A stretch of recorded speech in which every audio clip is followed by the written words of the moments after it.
Welcome, dear viewers, to a new episode of Dialogue Horizon. In this episode, we will continue actually on the issue of the economic issue and the start of the revival of the economy of the country after the courageous decisions taken by the government of unifying the exchange rate of the pound and starting lifting some of the subsidies. Also, last week it was two good events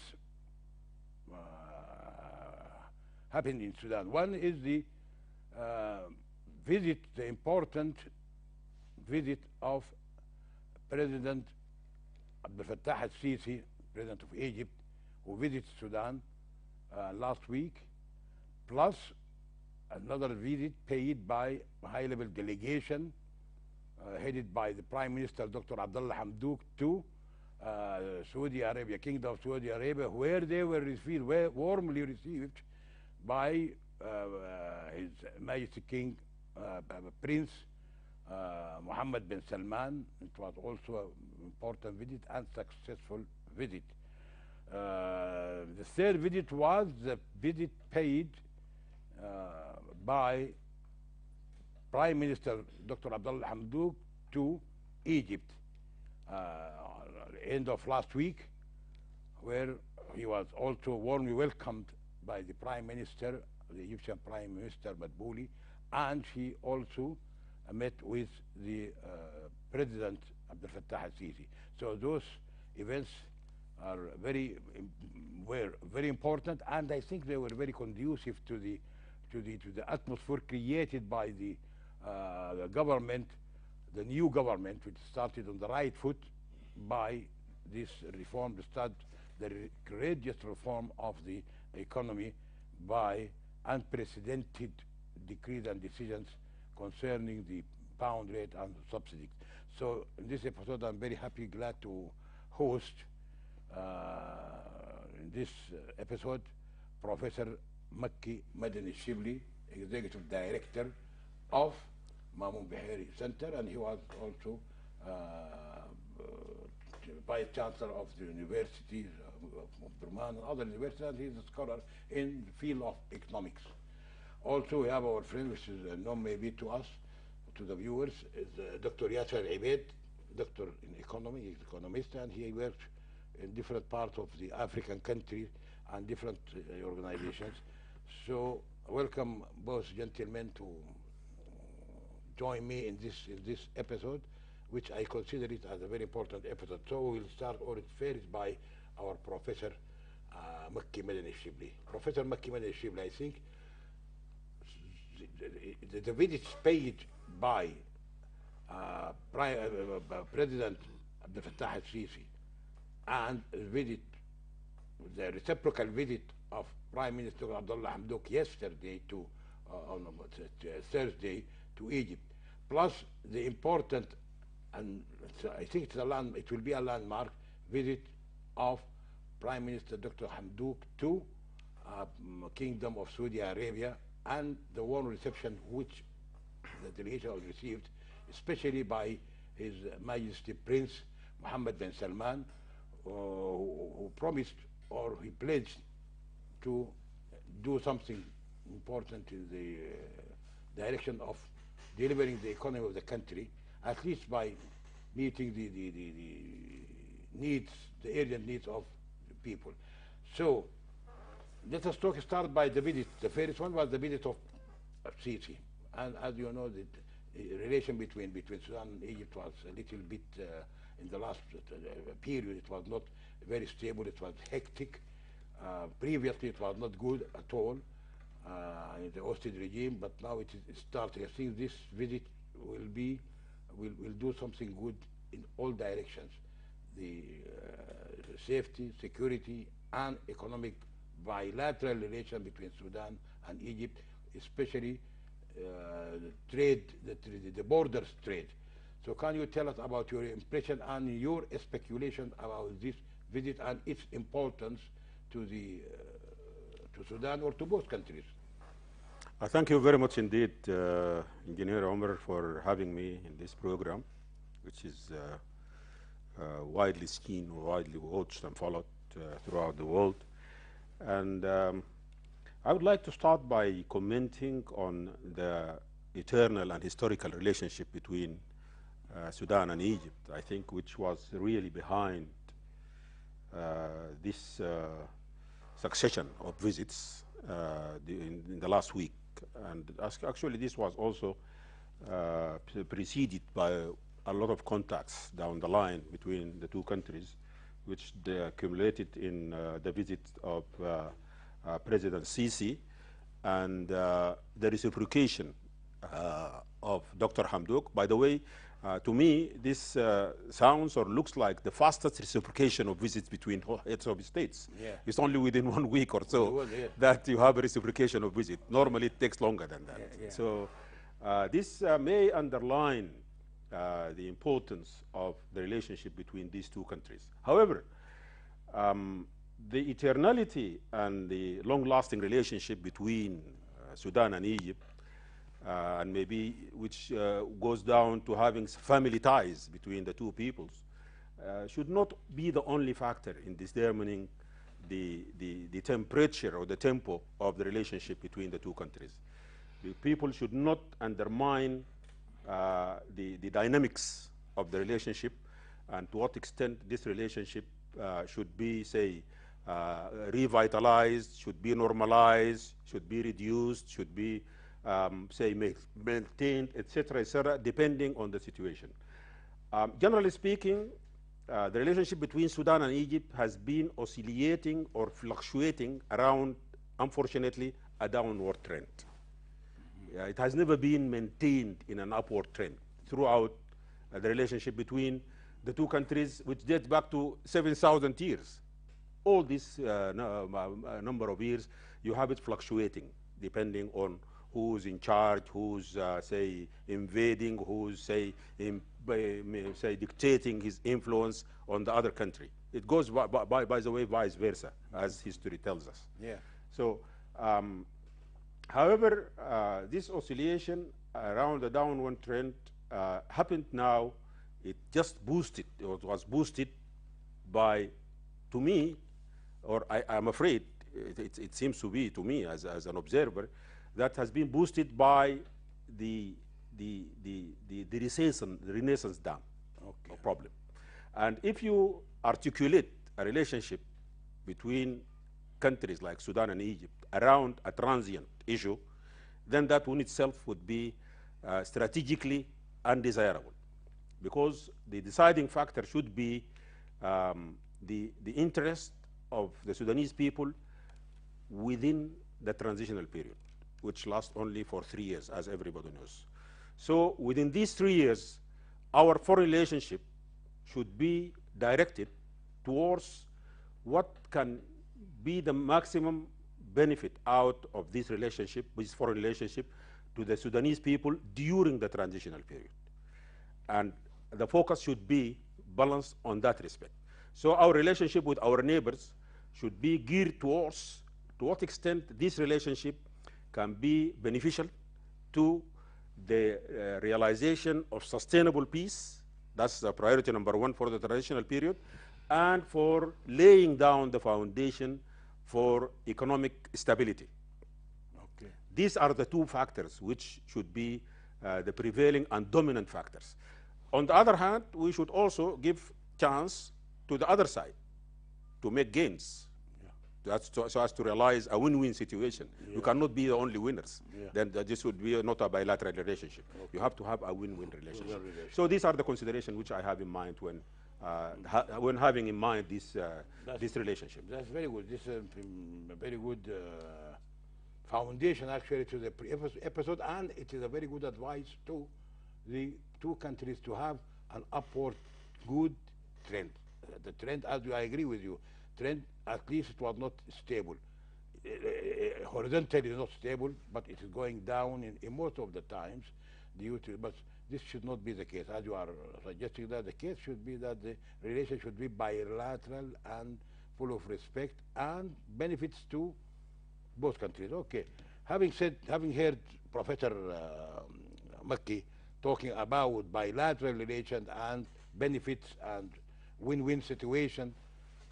Some people they say that the visit paid by His Excellency President Sisi to Sudan at this time, apart from the security and the Renaissance Dam, also there are some conflict and skirmishes at the borders concerning the trade between the borders, trade between Sudan and Egypt. Both countries can benefit a lot if this relation or border trade is well controlled. Can you tell us about this border trade between Egypt and Sudan, and what is the size of this trade? Thank you very much, Mr. Baharas, for having me in this episode. And in fact, by the way, and historical wise, as Mr. Prof said, that as you say that, as we know that the relations since a long time is only concentrating on in 2 or 3 elements, which is not the economic is not there heavily in that side, but strategic wise should be this on the next future should be there the economic side. Since the September 11 and Arab Spring and whatever, Sudan relation between Sudan and Egypt was not that stable because of many problems regarding Sudan has been in that list of terrorists and whatever, and Egypt looking to Sudan as part of the sometime threat of the security and national security and whatever, but that is Sudan is part of the national security of Egypt, and Egypt is a part of national security of Sudan. And in fact, by the way, the two countries, they are companies, so many things, Red Sea plus the Nile and whatever, those very important elements in the relations. The trade, in fact, the border trade is a part of international trade, by the way, but it's not that being taken as seriously between the two countries, especially from the side of Sudan, especially in the trade balance, and it's not being taken as that way. It is as of an official trade that should be taken by or being carried by the banks to banks and whatever. That's part of it. There is smuggling. There is some problems. It's not been organized well, and Sudan is taking raw material there, and Egypt sometimes sending to Sudan not necessary goods and whatever. Sudan is in need of Egypt because there are many things there. Sudan having so much things internally, raw materials and to export to Egypt. A lot of things there should be at least, as we know that even we have so much, the money is being just run away from Sudan. It's gone all to Egypt because of that fluctuation of the pound and whatever. And that's not bad because Egypt is a part of us and is a neighbor. Anytime this money can come back to Sudan to be invested in Sudan. Also, we're expecting that Egypt is in need of and has so much problem in wheat. It's exporting more than 80% or 84% of wheat, producing only 15% or 16%. Importing, you mean? I'm saying importing from outside to Egypt. Outside. So they have a shortage in They have shortage in wheat. Flour, they have to come to Sudan because there is many land, and a lot of land. There is many elements there for also the livestock. The livestock also, by the way. So Sudan is one of the biggest country in the world in livestock. Should come and they can come and invest on that in scientific researches, and they can come and is investing in that side of livestock and whatever, and all those products of livestock. But what can we import from Egypt in exchange? Egypt has a technology, part of the technology. Egypt had an expert, had the technologies, has good researches there, and had many scientific research centers there. Big industries. Industry, there is a lot of the industry there. In fact, by the way, and most of these industries, Sudan having the raw material there. So most of it, even if you go to the steel manufacturing, like whatever. So Egypt is in need of Sudan. Sudan is in need of Egypt, because if they exchange that ideas and experts from Egypt and Sudan having that all potential and resources, I think so they can do something. But the problem, we don't have that strategic issues between Sudan and Egypt. And in this time after the revolution, this issue should come again. And Egypt should come to Sudan and try to invest in big companies, and instead of investing outside Egypt. And they have a lot of cash flow there. They're having a surplus of money, and they have very strong, in fact, by the very strong private sector there. Very strong private sector in Egypt should come to Sudan at least to invest here, and they can divert so many investment to Sudan. And I think so. At this time, after this visit, we should work very seriously on that side. To organize fair the trade. Yes, because the leakage. The threat for the two countries is one. Because of the problem now, you see that the conflict in Libya is reflecting to both countries, because the problem of tourists, the problem of illegal immigration, the problem of smuggling of goods, smuggling of people, smuggling of gold, or whatever. So that side of areas is really reflecting to Egypt and reflecting to Sudan. Sudan is very important to come, and Egypt come to Sudan. At least they can secure together both sides. In fact, even Southern Sudan also, the problem is reflecting the refugees going to Egypt, all from Southern Sudan and from North Sudan. So this things is so much. It has to be consolidated, and people, they can come together with the two countries, and I think so they can do something. They can do something. So do you think that the visits, the reciprocity of the visits of the President Sisi and Prime Minister for some issues anyhow, whatever, some issues not yet disclosed, but it is important that to maintain good relations for the benefit of both that should countries. be the benefit is but very it has important. to be well organized, well protected, because the borders between Sudan and Egypt is very weak, security-wise. Very weak, and for smugglers, it is open, no borders, no control. Smuggling for everything, even for illegal immigration, for trafficking even, and Human for trafficking. drugs also. So many things that are coming through that side. So Okay, Dr. Yasser, that is very good. Okay, Professor, also another visit was paid. Another visit, maybe you are heard of that, which was, I think, also important, but it was mainly concentrating on the economy of the country, at least for Sudan, which was the visit paid by a high-level delegation of Sudan, headed by the Prime Minister, Dr. Abdullah Hamdok, to Saudi Arabia, Kingdom of Saudi Arabia. And as we have seen, they were well received by the Crown Prince, Mohammed bin Salman, where he pledged to help, to give a real helping hand to the economy of Sudan, which I myself, I consider it as a benchmark in the relation between Saudi Arabia. So as you said, between Saudi Arabia also, although the relation should be, historically, Saudi Arabia and Sudan, the relation was good and supposed to be good. But similarly, can you have any talk about any similarity between the importance of the relation with Saudi Arabia and Egypt, and the effect of the visit paid by Hamdok and his delegation last week to Saudi Arabia? Will it have any, from what is spelled out, that or leaked out, that information about some grants, some pledges of investment? Can you tell us more about the visit and the importance of this visit to Sudan?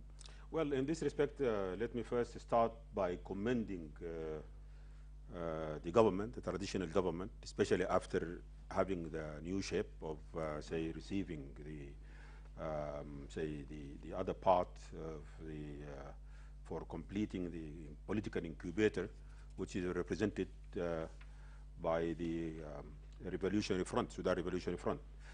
This gives it, say, a broader, say, spectrum, say, nationwide, and it appears, fortunately, that the government is already taking advantage of this, say, wider, say, acceptance or a broader base in, say, speeding up the process of being integrated in the international and regional community. So this, I would look at it as part of the continuation of the efforts which have been done previously with the United States, with the, say, European Union, and with the international organizations, by multilateral organizations like the World Bank, like the IMF, et cetera, et cetera. The most important part of these visits, or even the visits to come, I believe in the pipeline there should be other countries. Maybe we'll come to this later on. Yes. But for those visits which have already taken place, I would like the government always put it in mind that it is in a post-conflict situation, that this country is now transiting from a situation of conflict which lasted for approaching 70 years of conflict. Yes. So if this is put in mind, then the agenda and the expectations from these visits would be even easier for the government to manipulate and to design its strategy for these visits. The visits to Saudi Arabia, or I believe subsequently to the rest of the Gulf states, especially Emirates and even Qatar down the line, the government should also envisage having ties with these two countries and draw a strategy for this. The importance of this is more economic towards the significance of Saudi Arabia and the Gulf states in complementing the economic efforts which have been taken place by the government in the last few years, namely the structural, the staff monitored program of the IMF. As you are aware, of course, just last few days, the foreign exchange was liberalized, and the economy started to move on. At least inflation started to stabilize, even though the picture is not yet fully clear. But it seems that there are signs that stability is down the line.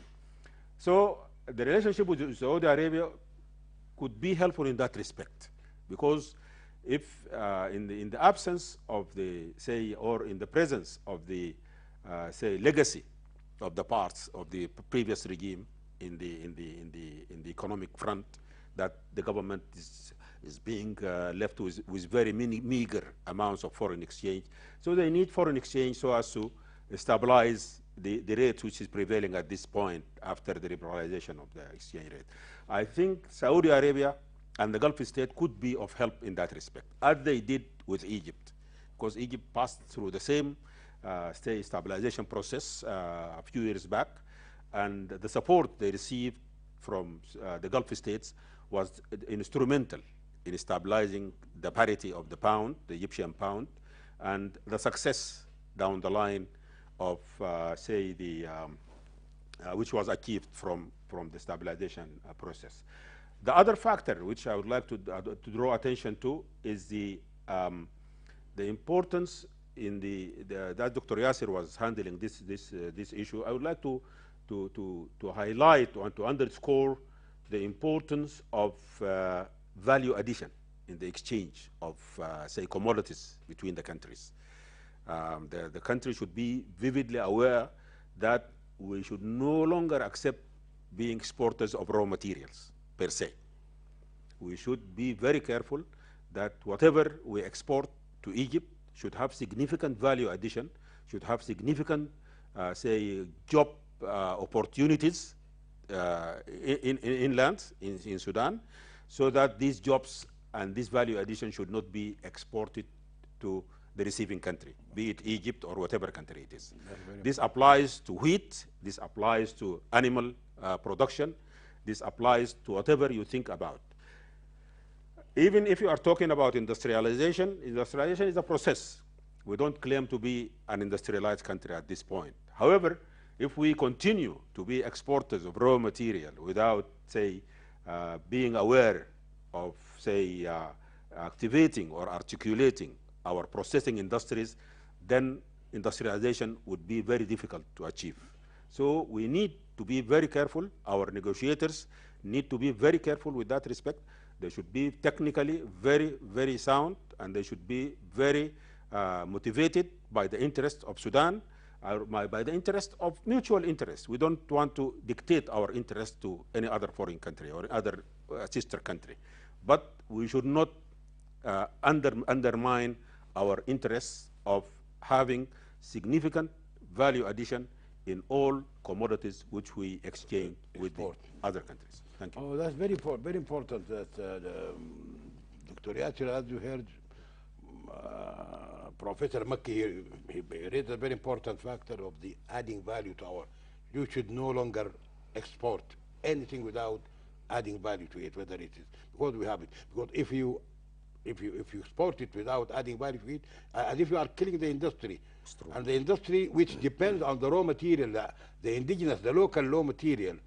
This is, by the way, one of the philosophy, one of the points in the World Trade Organization is that each country, the philosophy behind the World Trade Organization, the basic pillar is that each country has to have full advantage and some preferential advantage on its raw material, because World Trade Organization is mainly about export and import. So if you export something which you have the raw material, for example, I cannot export, I cannot have any advantage if I export refrigerators, because I don't have. But if when I export meat, processed meat, I will have. Can you elaborate on this with some emphasis on the effect of the visit of Hamdouk to Saudi Arabia? Saudi Arabia, yes, Professor Makki mentioned that he benefited a lot from the support, the initial support. Now we lack, since the revolution came, we lacked this initial support. It started, the initial support is started by Saudi Arabia and Emirates, but all of a sudden was aborted, or it stopped at certain stage due to some political upheavals in the country, especially with Emirates. So the visit is reopening the door, because they already started, both countries already started helping some, giving some helping hand, but all of a sudden it stopped. We all know for political reasons here in Sudan. But now the visit is reopening the door for receiving the initial dose for the reform. We cannot get healthy without the initial dose. Can you elaborate on this issue of Saudi Arabia? I think so. In the international relation, the international community doesn't look to the countries equally. Every country, or each country, has its roles and benefit with exchanging benefit with others. Sudan is a very important, in fact, player in the region. Sudan is a very important key in the region, even for in Africa, or in Horn of Africa, or in East Africa, and that's, as we know, is connected with Gulf area. Egypt has so much missions there because of the relation between Egypt and this is why they've been getting that the lion's share from Saudi Arabia and from Emirates is getting more than 20 billion and 25 billion US dollar from the IMF, 15 billion. That's almost 40 billion. This is why now Egypt economy is very stable, as we know that Egypt economy is even as bigger than and Sudan economy by more than 10 times. And that is a big economy. But and Sudan and Egypt and Saudi Arabia, they connected together with so many things there because of the Red Sea, and they can do a lot of business. And we have one of the biggest projects, in fact, in the century between Sudan and Saudi Arabia. That is Atlantis II. That is one of the biggest, by the way, in Red Sea. That is very rich with minerals, gold and cobalt and silver and manganese and whatever. And that can come. The revenue of that project is not less than 20 billion US dollar. So that one should activate. That one should be there because of even the studies are there, and the Canadian companies is I think so they finished from that study of that projects. Through that company called Manafi, is from Saudi Arabia. Saudi Arabia should finance this project. That's one of the important projects between Sudan and Saudi Arabia. I think so. The visit is open the door, as you mentioned. That is very important to us at this time after the revolution itself, because Saudi Arabia is absent from Sudan for helping Sudan from a long time, especially in economic and strategic projects, and we are in need of them. And they have surplus money, and they have so a lot of extra money. They can come and invest in Sudan, and now they're thinking to start open the door with paying that 1.5 billion US dollar, which is remaining from last time since the starting of revolution, and there is another 3 billion that's going to be in investment fund. That is very important for us. In fact, by the way, if this money comes to Sudan, I'm sure 100% Sudan will pass that problem of the economy and starting going ahead to reforms. let us open the door, if, in fact, between the, especially by private sector. So we have to be ready and attract the private sector, Sweden private sector, and Saudi financial institution like Saudi fund, like other like Islamic Bank and whatever. Those huge of institution have a lot of, they're having a lot of money, and we have to be ready here. We have to be internally ready, studied our project ready, and we have to put a priority of our projects. Now, what do we need at this time from our private sector of Saudi Arabia? What we need from them at this time? Is it, and the priority is where? It is in power, in infrastructure, in oil, in agriculture, in whatever. Sudan has so elements in that resources which can offer to these people, to this Saudi Arabian and Emirates, and in fact it's very secure area, and there is in the importance of that. These countries are very close to Sudan. The transportation by sea, by whatever, it's going to be very cheap, by the way, for trade, for manufacturing, for any type of, if and at this time Saudi Arabia can develop the sector of oil in Sudan, it can go for so much in agriculture. They have a lot of international, they have companies there. I think so that the door is being opened now, by this investment fund, and by that 1.5 billion US dollar. This is I think can do a lot of help to Sudan at this time. Okay, Dr. Yasser, that's good. Professor Makki, during the visit, or immediately after the visit of the Prime Minister Hamdok to Saudi, Dr. Jibril, the finance minister, he said a very important statement, but needs to some elaboration. He said Sudan, he is sure, he said he is confident and sure that Sudan can absorb any amount of foreign money for investment, any amount which comes. From where did he get this confidence? Well, it seems to me that he's being, say, influenced, and rightly so, by the vast, say, opportunities and resources, human as well as natural, water, land, name it. All the resources are available in Sudan. Mineral, all sorts of, say, investment outlets are there. So however, the absorptive capacity to attract these sort of huge investments within the period of the transitional, or within the transitional period, which is the scope of his influence, or the influence of the transitional government, that this capacity is yet to be, say, dynamized or strengthened so as to be capable of absorbing this amount of investment. That's one thing. The other thing is that the government should be careful not to attract investments which could lead to the prolongation or to the restarting of the conflict. This investment should be very conflict sensitive. Should be conflict sensitive in the sense that they should not antagonize the regions which have been undermined by, say, the unbalanced growth or the inclusive growth which was taking place, even meager as it was, but it was still not fairly balanced between the regions of the country.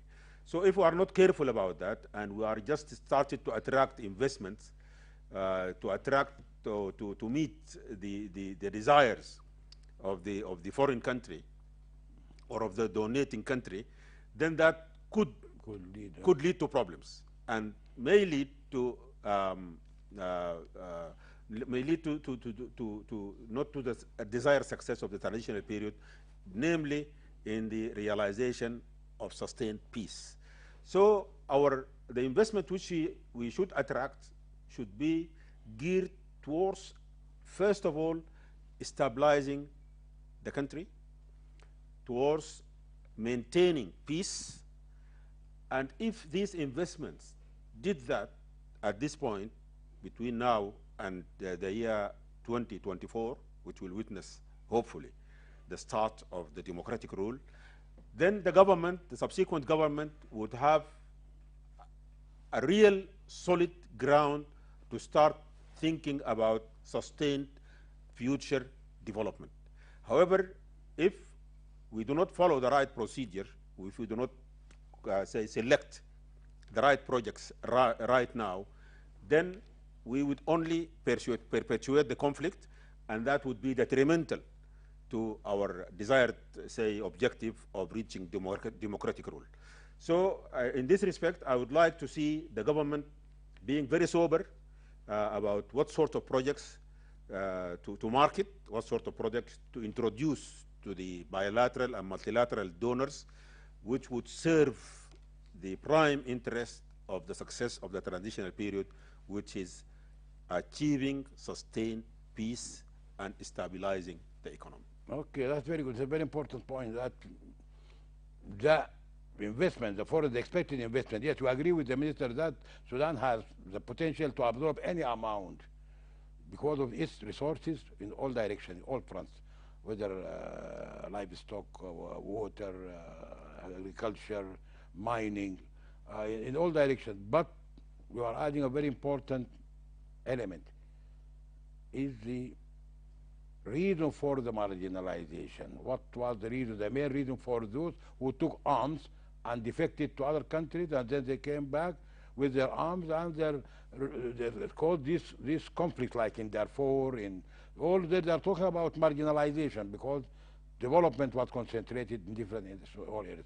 So this is very important. The government should pay attention that to direct the investor, to direct them to places other than the center, or to places where they can benefit and the country can benefit. This is very important element that has to be paid, looked upon by the government.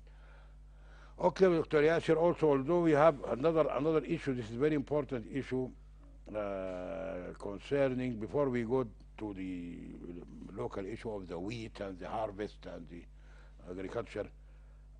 Also, the Minister of Foreign Affairs of Sudan, she mentioned that in their visit, one of the objectives, the reasons of the visit was the security at the Red Sea. Red Sea now, there is a tug of war between the two poles, America and Russia.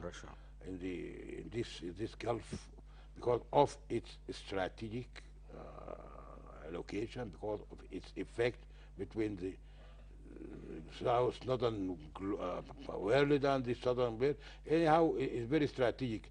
This is one of the reasons. That's why we saw a race between the navies, both navies of America and Russia in the last months.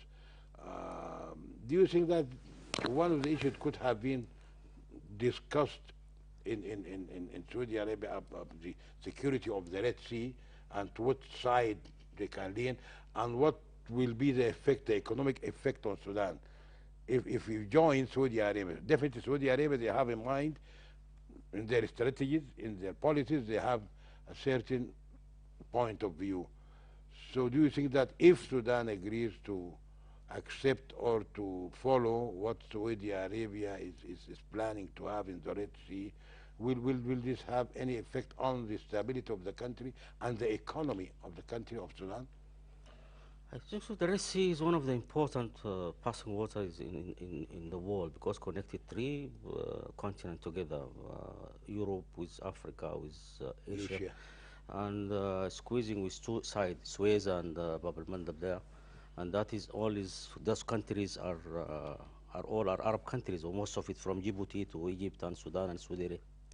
This is why the raise and the raise of influence around that area is really very important since 1973, and became one of the important pass was there, and it became one of the important issue in the world, because it's a passing through that Red Sea is almost more than 26 to 30% of the oil of the world, and not less than 16,000 vessels and ships warships and commercial and tourists and whatever, not less than 16,000.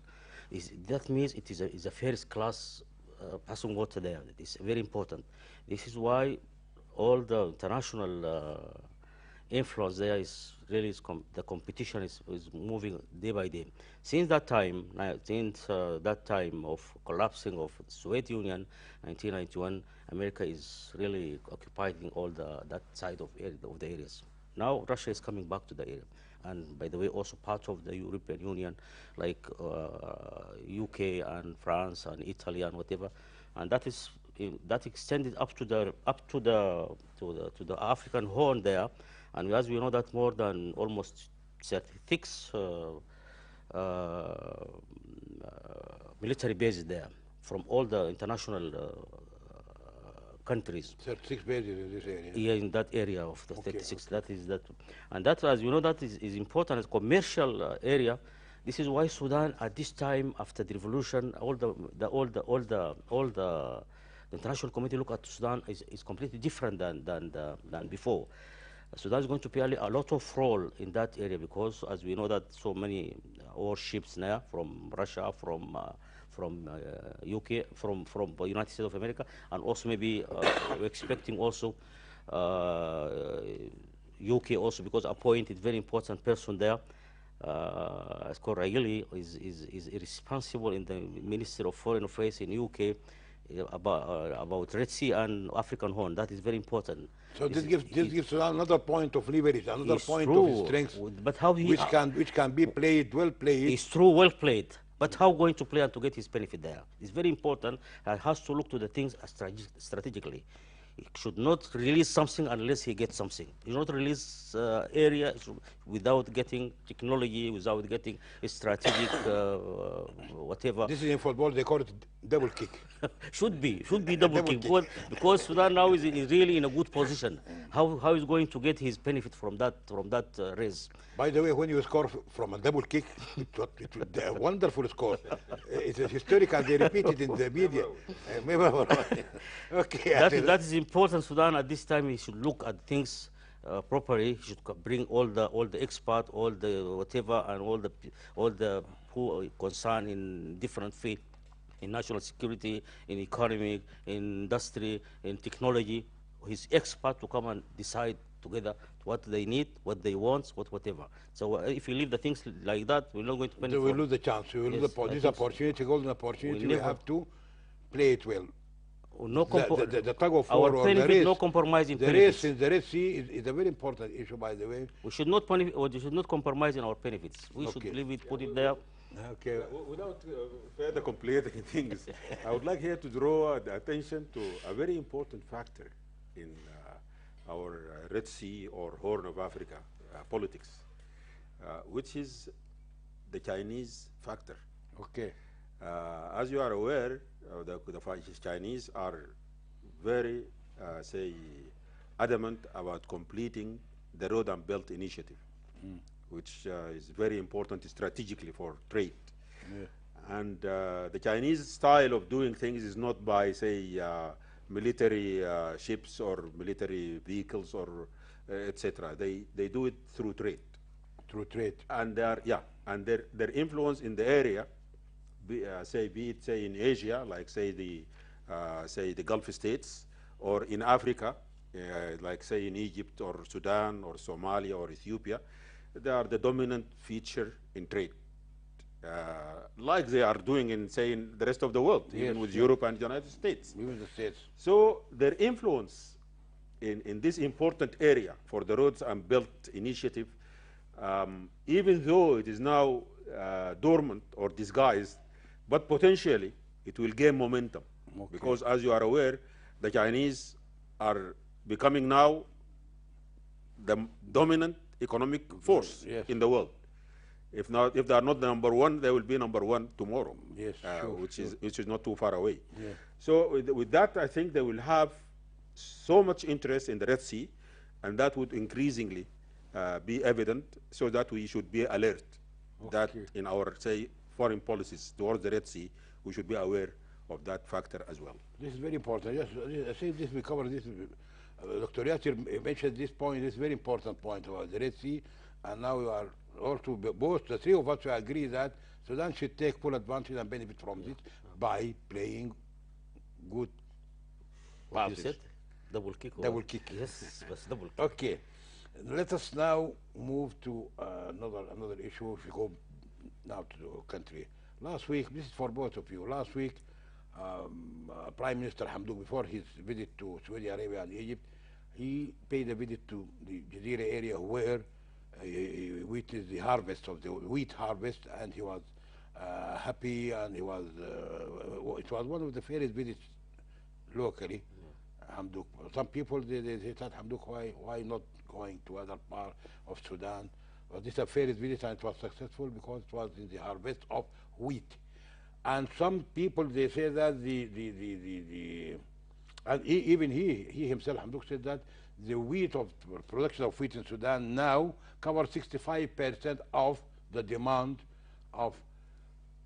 That's okay, I agree. But I have in mind, I myself have a concern about the wheat itself. The wheat itself, is it a good strategy? Because the Austin regime decided to reduce the area of Jazeera scheme, to reduce the area of the cotton and replace it by wheat. Whereas wheat, we are importing about less than 1 billion, or 600 million dollars worth of wheat annually. And everybody knows that wheat in the globe, in the international market, is abundant, is available in different. Why did we change the cash crop to consumable crop like this, and now we are celebrating the harvest of the. I thought that they could have talked about bringing back Jazeera scheme to full production of cotton, so that they can revive the accompanied industries like weaving, textile, and oil. So can you tell me? At least I'm not an economist. I hope this is not a repetition of the famous slogan of the previous regime that we eat from what we grow. Yes. I think that's a very limited scope of naive. Yeah, it's strategically incorrect, especially in today's world where comparative advantage is a main factor deciding what to grow, or what to export, and what to import. Yes. So, however, given the present situation, the prevalent situation which is faced by the transitional government, is that livelihood is a big problem. And that was manifested by the huge shortage of, say, food, of bread. Yes. And I would not be surprised that it is politically, it looks sound, at least in the short or in the direct term, that we should take care of availing sufficient food for the people. However, if this is a strategic, say decision or a strategic position that we should be exporters of wheat, I think this needs to be studied with a little bit of more care. Having said that, the issue of the Jazeera scheme itself is, to me, should not be a top priority in terms of rehabilitating the whole scheme, in the sense that the deterioration and the damage which has been inflicted by the previous regime in this, huge scheme cannot be repaired within the scope of the transitional period. So the government should only focus on say, minor rehabilitations which could help it or help the government, say, overcome the present shortages in the livelihood, especially with respect to wheat products. Okay, so the rehabilitation is a process long, costly, and time consuming. So this is very important. Anyhow, also same issue. There is a conflict between what the government offered to the farmers, that they think they offered something about 15,000 or the price for wheat from the farmers. 13,500. 13,500. Yes. per ton, but the farmers Per I bag. don't Per bag. per bag. Yes. I think they are not happy about They this. don't accept it as. Huh? They don't accept it because Why? the price is moving. Even the imported one is moving, and as you know that the price is all in soaring so much in different. And as you know that these people they have so much problems when they plant this wheat.